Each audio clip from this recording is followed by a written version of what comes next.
Parece que la retórica bélica se incrementa después de que el Kremlin haya confirmado que está en guerra directa con la OTAN y contradice de esta forma las declaraciones por parte de los líderes polacos de la semana pasada. Sin embargo, intentamos analizar en qué punto nos encontramos en un momento en el que también la semana pasada conocíamos que las conversaciones, las negociaciones entre Rusia y Ucrania están estancadas. Tuvimos 3 rondas de conversaciones en Estambul, la última a finales de julio, y sin embargo ahora mismo hay un gran vacío, mientras Donald Trump dice que se le agota la paciencia y por primera vez llama a Rusia agresor en la guerra de Ucrania.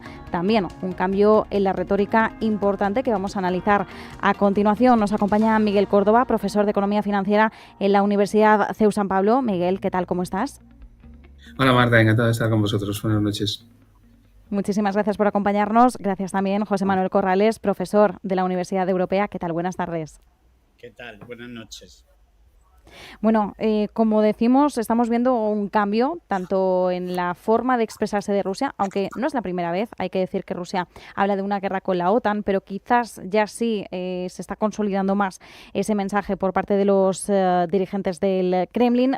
Por otro lado, el cambio importante sí que lo tenemos en Donald Trump, que desde que llegó a la Casa Blanca el 20 de enero de este 2025 jamás había calificado a Rusia como agresor, y esto marca al menos algo significativo. Otra cosa es que luego Trump, pues como siempre, nos marea un poco con su estrategia o con sus palabras, pero al menos ya tenemos algo muy significativo, que es esta palabra, que es la primera vez, insistimos en que la utiliza para referirse así a un país con el que cuyo líder, Donald Trump ha presumido muchas veces de mantener una buena relación, o al menos una relación de cordialidad o una buena relación en su primer mandato.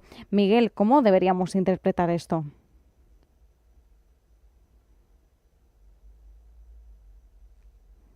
No sé si hemos perdido a Miguel momentáneamente, probablemente se nos haya congelado un momentito, así que José Manuel, mientras tanto aprovecho y te reboto a ti la pregunta. ¿Cómo debemos interpretar ese cambio? Yo la verdad que es complicado interpretar los cambios que realiza Donald Trump. La verdad es que resulta llamativo que Donald Trump hable por primera vez de que Rusia ha agredido a Ucrania, porque es que, por si acaso no se había enterado, eso ya pasó hace 3 años y medio, ¿no? Y parece que ahora entiende que Rusia ha invadido, ha agredido a Ucrania. Y luego, sí es verdad que estamos en una espiral, en una dinámica muy peligrosa, en una retórica nacionalista, populista y belicista, porque esto que ha dicho Rusia de que está en guerra directa con la OTAN, pues bueno, no sé cómo tomármelo, porque si nos lo tomamos al pie de la letra, estaríamos hablando de prácticamente la Tercera Guerra Mundial y de que evidentemente la OTAN tendría que intervenir, y tendríamos que intervenir todos los países que formamos parte de la Alianza Atlántica, porque lo que está diciendo Rusia es que se considera con el derecho de atacar Polonia, de atacar Rumanía o de atacar cualquier otro país que pertenezca a la Alianza Atlántica, y que ellos entiendan que en estos momentos pueden ser enemigos, adversarios a batir. Ya digo, me parece muy preocupante, y me parece muy preocupante que la respuesta de Estados Unidos, que ya demasiado lío tiene a nivel interno Donald Trump, sea que no le compremos petróleo a Rusia. Hombre, la Unión Europea no está comprando petróleo a Rusia. La Unión Europea está reforzando las sanciones a Rusia. Es decir, muchos de los problemas que, por ejemplo, tiene Alemania se debe a que ha habido un boicot al gas ruso, ha habido problemas de abastecimiento energético, ha habido problemas logísticos y problemas graves en la economía europea debido a esta guerra. Yo creo que todo esto pasa porque la Unión Europea se siente hablar directamente con Rusia. Y hay que intentar, sé que es muy difícil, pero hay que intentar apostar por mecanismos de diálogo y seguridad mutua. Rusia debe entender que la Unión Europea no es su enemigo. Hay que establecer acuerdos de control de armamento y de confianza militar. Ucrania no debe estar en ningún caso dentro de la Alianza Atlántica. Quizás habrá que imponer una zona desmilitarizada y habrá que reconocer la integridad territorial, reconocer por parte de Rusia la integridad territorial de Ucrania. Pero desde mi punto de vista esto no se va a resolver con la intermediación de Donald Trump. Esto se resolverá cuando la Unión Europea se siente directamente con Rusia y se establezcan mecanismos de gobernanza internacional mediante reglas, mediante una diplomacia multilateral, mediante un equilibrio de intereses. Y la verdad es que en estos últimos años aquí ha habido esfuerzos de, en vez de reforzar el papel de la ONU, de dinamitar los ámbitos de diálogo, de paz, de cooperación. Y esto es muy preocupante. Realmente lo que estamos viendo en el mundo es que los abusones, los belicistas, los halcones se están haciendo con el poder en sus ámbitos territoriales, y ahí vemos a Netanyahu, vemos a Trump, vemos a Putin, especialmente a Putin, en una dinámica belicista que no sé a dónde nos va a llevar, pero desde luego no creo que nos vaya a llevar a ninguna parte. Y aquí también hay que constatar la enorme debilidad de la Unión Europea, que parece ponerse de perfil, que tiene debilidades internas, que hay algunos que están cuestionando el propio papel de la Unión Europea con caballo de Troya, pero que, ya digo, o se refuerzan esos mecanismos de diálogo, o la Unión Europea se sienta a hablar con Rusia, o desde luego vamos a tener guerra de Ucrania para rato y vamos a tener una crisis de gobernanza internacional en donde pintan bastos. Bueno, varias cosas importantes. Por un lado, el llamamiento, ¿no?, a que los líderes de la Unión Europea sean quienes se sienten a negociar, de la Unión Europea, de Europa, porque, ojo, Reino Unido aquí tiene un papel importante y sabemos que no forma parte de la Unión Europea, así que vamos a directamente decir los líderes europeos que negocien con Rusia. Sin embargo, pues aquí tenemos un escollo importante y ahora le lanzaré la pregunta a Miguel Córdoba, que creo que hemos recuperado la conexión con él, y es que Europa en ningún momento se ha sentado a la mesa de negociación porque no ha sido invitada, y también porque en medio de los portavoces que tenemos no ha habido una acción tampoco por parte de Europa para de alguna forma presionar para que se produzca este encuentro. Entonces tenemos que ver también cuáles son los escollos, ¿no?, para que se pueda producir, por ejemplo, esta negociación, si es que hubiera lugar para ello. Estados Unidos como mediador ahora mismo sigue siendo un interrogante, porque aunque Donald Trump pues está cambiando, como decimos, la retórica, ha habido una especie de giro de guión, también hemos visto algunos momentos de estancamiento desde que Donald Trump llegó a la Casa Blanca, y pues muchas veces nos hemos cuestionado hasta qué punto Estados Unidos está intentando alejarse o poner distancia de ese rol como mediador y delegarlo en otros países, en otros líderes. En este caso quizás Europa podría recoger la batuta, pero insistimos, en ningún momento se ha producido ese tipo de aproximación. Y luego, por otro lado, claro, Trump supedita sus sanciones a Rusia siempre y cuando la OTAN, el resto de países europeos reduzcan esa dependencia, corten el grifo de la compra de gas y petróleo ruso, porque es verdad que la Unión Europea ha reducido mucho su dependencia, pero no se ha logrado desenganchar al 100%. Entonces, claro, Miguel, ¿cómo interpretamos por un lado esa condición que plantea Trump y por otro lado, aprovechando que José Manuel decía, es Europa quien debería reunirse con Rusia y solucionar esto? Claro, ¿y cuál es el escollo que tenemos para que esto no termine de ocurrir o no se deposite esa semilla? Bueno, Marta, vamos a ver, claro, el problema es a qué llamamos Europa. Es decir, Europa, igual que Estados Unidos tiene un interlocutor único, que es Donald Trump, en Europa es una amalgama de países que, bueno, que en el fondo no han llegado a tener la cohesión necesaria. Entonces es evidente que lo que no puedes mandar es a 20 y tantos países a negociar con Putin. Hace falta alguien que sea el responsable de la Unión Europea y que sea el que negocie. En este caso parecería que sería von der Leyen, pero yo no tengo nada claro que la presidenta de la Comisión Europea esté respaldada por todos los países. En algún momento, cuando ha habido algún tipo de inicio o de contacto, lo que sea, enseguida ha salido Starmer, ha salido Macron y tal, para intentar ellos asumir el protagonismo. Merz. Claro, eso es una de las primeras cosas. Es decir, ¿Europa puede hablar con una voz única o no? Dentro de Europa tenemos también casos como el de Orbán en Hungría o el Eslovaquia y Polonia. Yo tampoco los veo tan claro los temas en cuanto a esa posición común. Entonces yo creo que primero Europa debería definir qué es lo que quiere hacer y tenerlo muy claro a nivel de Comisión Europea. En segundo lugar, claro, el problema de decir, oye, Donald Trump dice que no le compréis petróleo. Bueno, hay contratos a medio y largo plazo que en principio habría que cumplir, porque si no ya estaríamos desoyendo las normas básicas de comercio internacional. Pero probablemente no es lo más importante. Lo más importante es que a través de la India y la China, en una triangularización, se está produciendo el suministro de petróleo ruso a Europa. Con lo cual, bueno, pues sí, es más costoso por cómo nos llega, pero luego Rusia también ha bajado el precio a India y a China, con lo cual, bueno, pues más o menos la entrada de divisas se sigue manteniendo. Vamos a ver, yo de todas formas creo que Rusia como tal hemos de dejar de tenerle tanto miedo. Me explico. Rusia lleva 3 años y pico de guerra y ha sido incapaz de vencer a un rival teóricamente sencillo como Ucrania.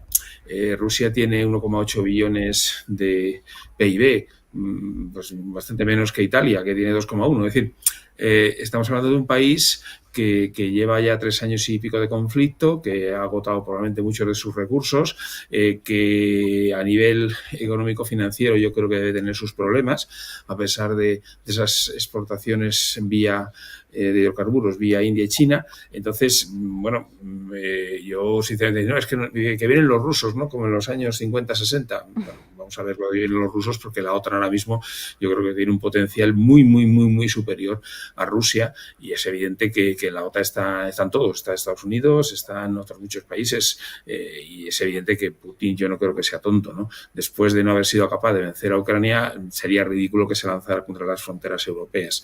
Yo creo que esta dialéctica que estamos escuchando es más un tema previo a esas teóricas negociaciones. Vamos a ver, las negociaciones tienen que, para que haya una negociación en general, y con esto acabo, tiene que haber voluntad por ambas partes. Todo el mundo tiene que saber dónde está y hasta dónde puede llegar él y el otro. Porque si no tienes en cuenta hasta dónde puede llegar el otro, difícilmente vas a poder llegar a un acuerdo. Es decir, Zelensky no puede decir, no, es que yo me quiero quedar con toda Ucrania tal y como estaba antes de, pues porque realmente te la han conquistado. Entonces, ese discurso no puede funcionar. Jamás se llegaría a un acuerdo en ese aspecto, ¿no?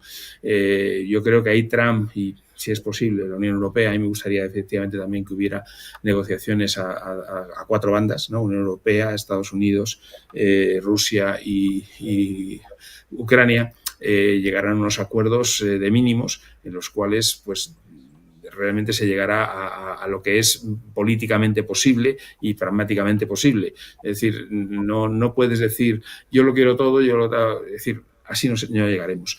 Ahora mismo estamos ahí. Yo creo que el planteamiento no es no comprarle los hidrocarburos a Rusia. El planteamiento es llegar a forzar una negociación razonable. Habrá que ver si Zelensky y Putin están dispuestos a ello, porque si no están dispuestos a ello, el que vaya gente de Europa allí a negociar probablemente no va a dar ningún resultado.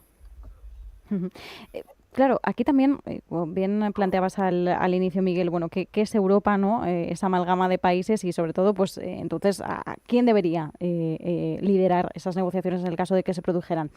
Es verdad, ha sonado el nombre de von der Leyen, pero, por ejemplo, si se hablaba entre las esferas políticas italianas del papel de Mario Draghi como negociador de los aranceles, que no ha sucedido, pero como una figura europea que podría tomar ese rol en clave comercial, ¿por qué en clave geopolítica, por ejemplo, no se puede apostar por Kaja Kallas? Ya tenemos una alta representante de asuntos exteriores en la Unión Europea. ¿Por qué no podría tener ese rol de negociación de elevados niveles entre distintas contiendas? No sé, podríamos plantearlo. Quizás no tiene que existir un líder porque precisamente somos una amalgama de países que por el momento no están encontrando esa voz propia, pero ¿y por qué no aprovechamos que tenemos distintos cargos para distintas categorías y de alguna forma pues unificar a través de esa división? No lo sé, es un planteamiento que desde aquí, pues evidentemente nos preguntamos de forma lógica. Quizás es que no existe esa confianza, por ejemplo, en una figura de Kaja Kallas para negociar ya con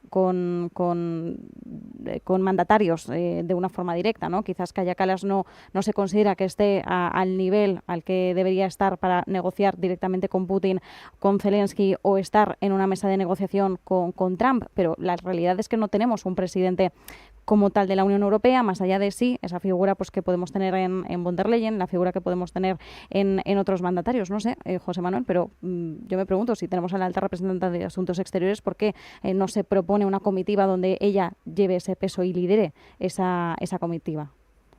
Bueno, yo creo que la debilidad de la Comisión Europea es evidente, lo hemos comentado en varias ocasiones.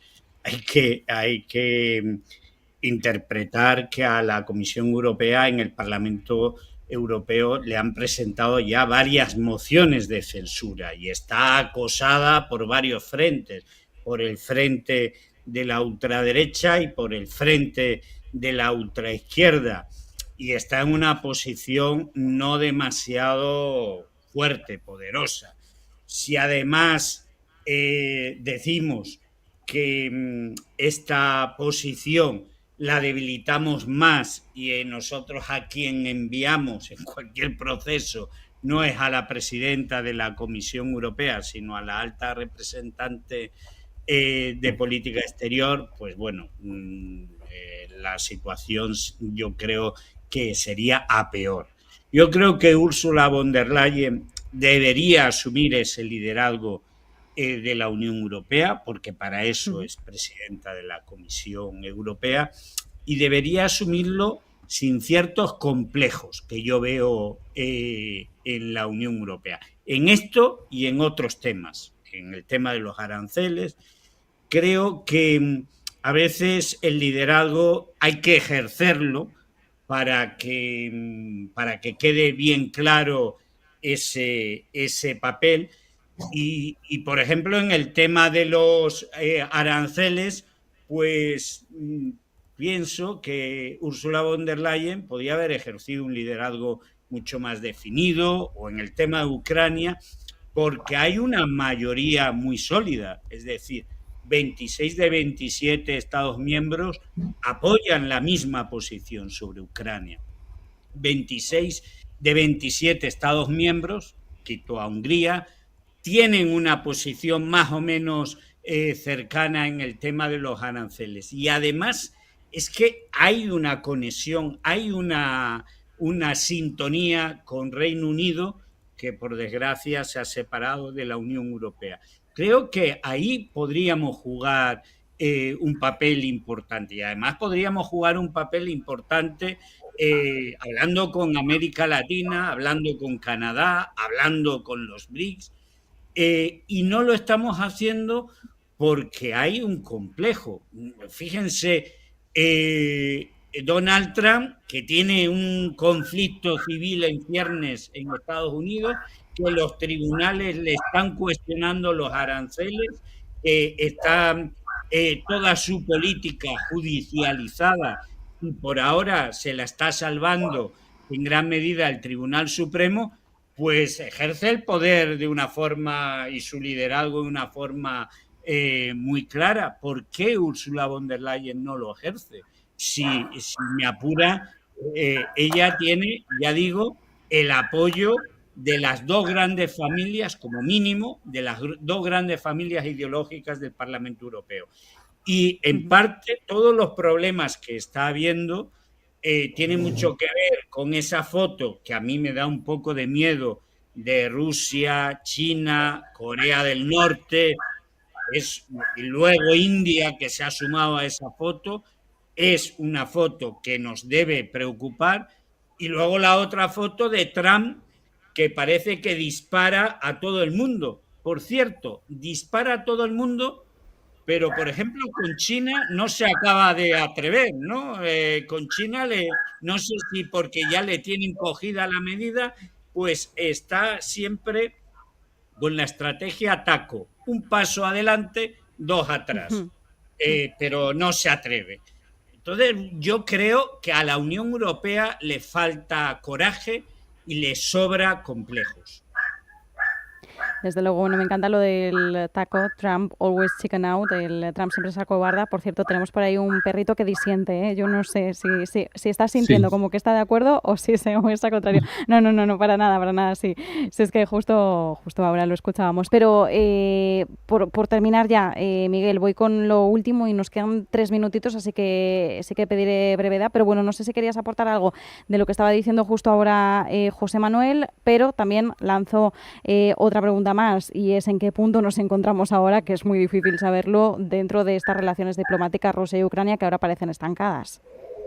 Hombre, yo creo que el punto ahora mismo es que no existe esa relación, no se está hablando entre Rusia y Ucrania. Yo creo que incluso a nivel de campo de batalla, bueno, pues están también efectivamente un pasito para adelante, otro pasito para atrás, pequeñas logros por parte de Rusia en algunas pequeñas zonas, pero yo creo que el frente está parado. O sea, es realmente difícil el que pueda haber ningún tipo de escaramuza o que pueda cambiar las cosas, ¿no? O sea, es decir, yo no veo a Rusia entrando y tomando Kiev, ni veo a los ucranianos pues lanzando bombas sobre el Kremlin. Realmente eso sería probablemente exaltaría de dimensión la guerra, ¿no? O sea, yo sinceramente creo que ahora mismo el conflicto entre Rusia y Ucrania necesita mucho diálogo, necesita la comprensión de todos los líderes de que tienen que llegar a un acuerdo, cosa que no parece que esto se esté produciendo en estos momentos, y sinceramente creo que no va a avanzar, salvo que realmente haya un impulso significativo o alguien tenga la necesidad de que eso se produzca. Es decir, Zelensky, mientras tenga ayuda de Occidente con el tema de armas, pues ahí sigue. Ni siquiera va a convocar elecciones porque su legislación hace que no tenga que convocarlas mientras haya guerra. Y Putin pues está incluso hasta cómodo. Realmente tiene el apoyo de China, sobre todo, y India también indirectamente, y otros países. Entonces, pues él sigue a su aire. Hemos llegado a un impasse. Ese impasse se tiene que romper por que alguien tome una decisión de intentar resolverlo. Parece que Trump es el único que podría. Probablemente Xi Jinping también, pero si Jinping se ha puesto de lado y dice, mira, esto no va conmigo, ahí me va bien, pues ya está, ¿no? Así que yo, sinceramente, creo que estamos en una meseta, en un sitio en el que, de momento, no vamos a conseguir resolver esto. Bueno, pues como bien decías, en un momento de impasse no parece que haya avances claros, tampoco en el horizonte. A veces Trump es verdad que aprovecha para meter algo de presión, pero por el momento tampoco estamos viendo que eso se traduzca en avances. De hecho, ahora mismo la reunión en Alaska con Putin ha quedado casi relegado a un segundo, tercer e incluso cuarto plano, porque la evolución propia del conflicto ha seguido otro rumbo. Así que vamos a ver, esperar y ver, que por desgracia es en estos momentos lo único que podemos hacer, a la espera de que se produzca algún tipo de avance en vías diplomáticas. En el frente ya sabemos que esto ocurre todos los días. Así que nos quedamos con ese análisis. Miguel Córdoba, profesor de Economía Financiera de la Universidad CEU San Pablo, José Manuel Corrales, profesor de la Universidad Europea. Muchísimas gracias a ambos. Un abrazo. Igualmente, encantado. Buenas noches.